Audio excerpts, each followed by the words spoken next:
Welcome, foolish mortals, to another episode of the HitchHiking Host Show. I am your host, your ghost host, Wes Troop, and I'm back this week with another Trending Topics episode. Well, you want to know what happened down this week in the Disney parks?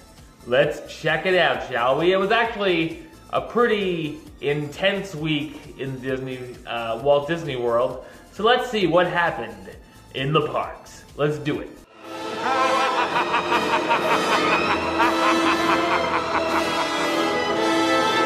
Hurricane Matthew hit this week and made Walt Disney World do something they almost never do: close down.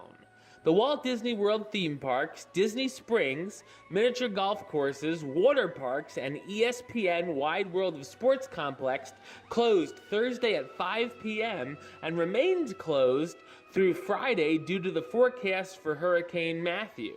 Disney's Blizzard Beach Water Park closed even earlier on Thursday. The theme parks reopened on Saturday morning at 8 a.m. Disney Springs, the miniature golf courses, ESPN Wide World of Sports Complex, Blizzard Beach, and Typhoon Lagoon water parks also resumed normal operations as well on Saturday. Thankfully, the Walt Disney World property was not damaged by the storm. Yes, very surprising. I feel horrible for those who were affected by Hurricane Matthew. And for those who went on vacation, it's very odd for the parks to close. But unfortunately, very bad timing. It's not anyone's fault, because when you book a vacation, you don't expect the park to be closed, but it's for the safety of everyone. So, very glad that Walt Disney World and their guests are fine from Hurricane Matthew. Now, moving on, we're going to park up to Epcot. Almost 10 years ago, Disney introduced Epcot park guests to the Muppet Mobile Lab character experience, which was part of Disney's larger Living Character initiative. That was an effort to bring new, more realistic characters to Disney parks around the world. This particular experience was notable for its featured advanced animatronics, but also because it was interactive as well.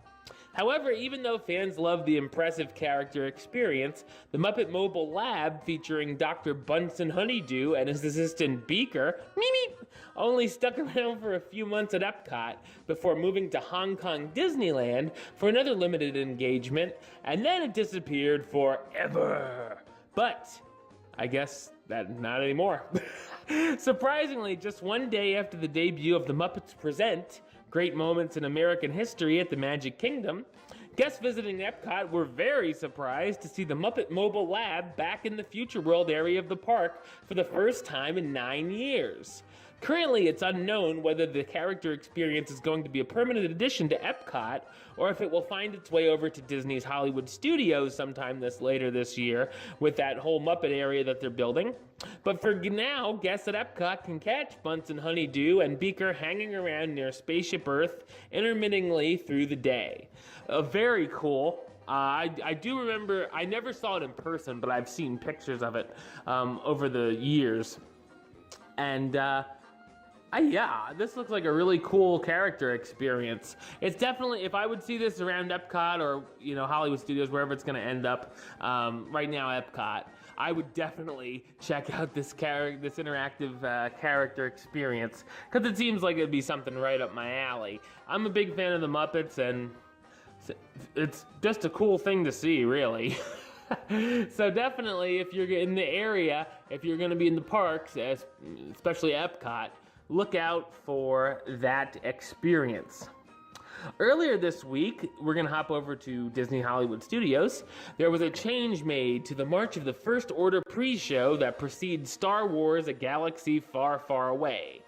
Captain Phasma and her division of stormtroopers no longer begin their procession from the Star Wars launch bay, instead starting their march on Hollywood Boulevard near the crossroads of the world at the park's entrance.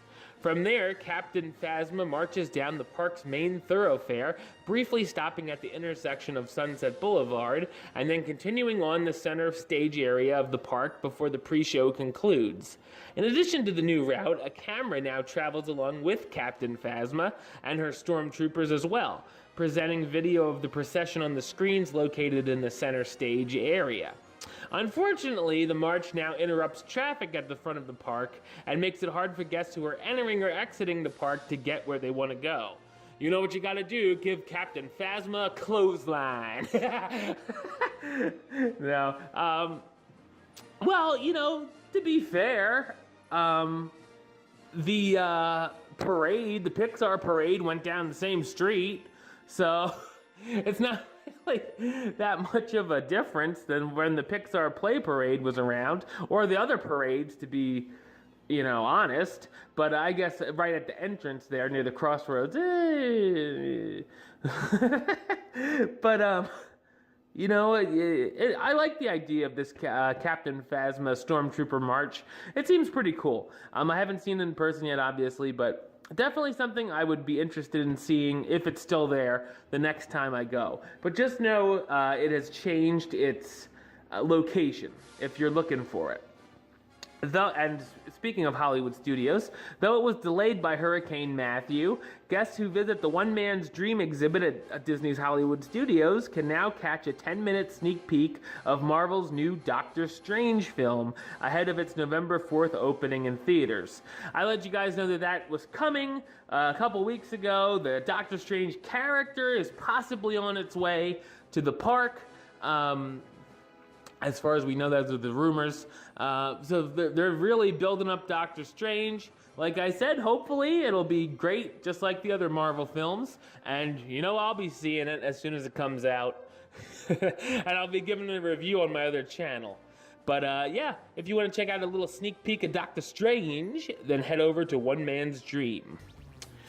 Over at the Magic Kingdom, Sunday, October 9th brought us the final performance of the Main Street Electrical Parade at the Magic Kingdom. It will now return to Disneyland for a final farewell tour before being retired forever. Unless it's like the Muppet Mobile Lab, then it'll come by surprise in 9 years. But anyway, no replacement for the parade at the Magic Kingdom has yet to be announced. Another thing we knew was coming, it finally has ended. No more electrical parade at the Magic Kingdom, which kind of bums me out because I'm a fan of the electrical parade, but maybe they'll bring in something else. Like the Rolling Stones say, you can't always get what you want.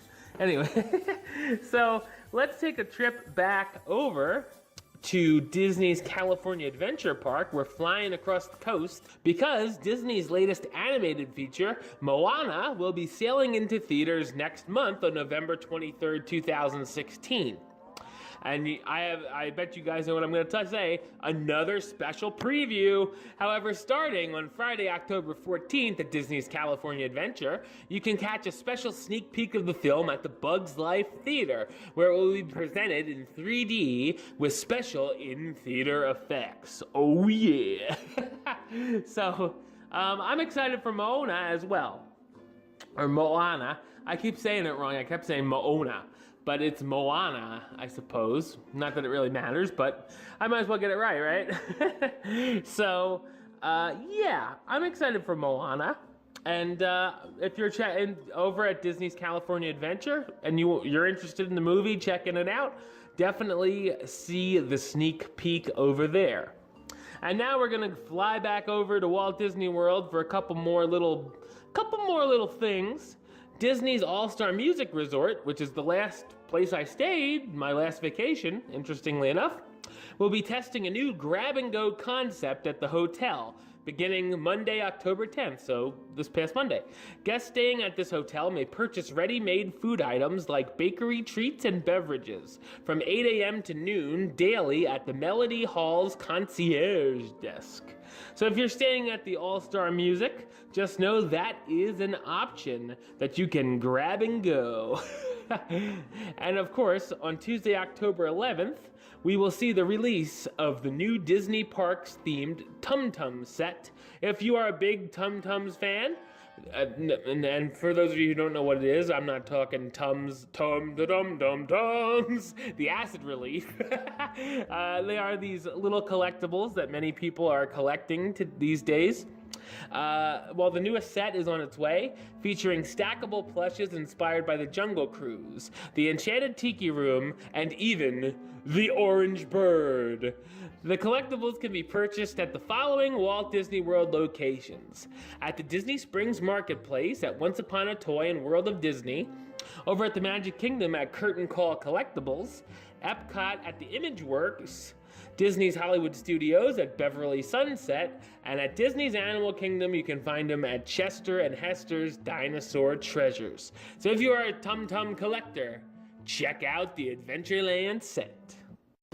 Alright, well that's the show. I'll be back with another episode next week, as well as another Hitchhiking Host Show 101, where I talk about the history of a Disney park attraction. But until then, don't forget to subscribe right here on YouTube. YouTube.com/HitchHostShow. You can like the show on Facebook, Facebook.com/HitchHostShow. Follow on the Twitter @HitchHostShow. And if you want to listen to the show, or you are listening to the show, you can do it over on Podbean. It's HitchHostShow.podbean.com, or search on iTunes or Stitcher under West Troop or the Hitchhiking Host Show. Until next time, don't forget to hurry back for the next episode. See ya.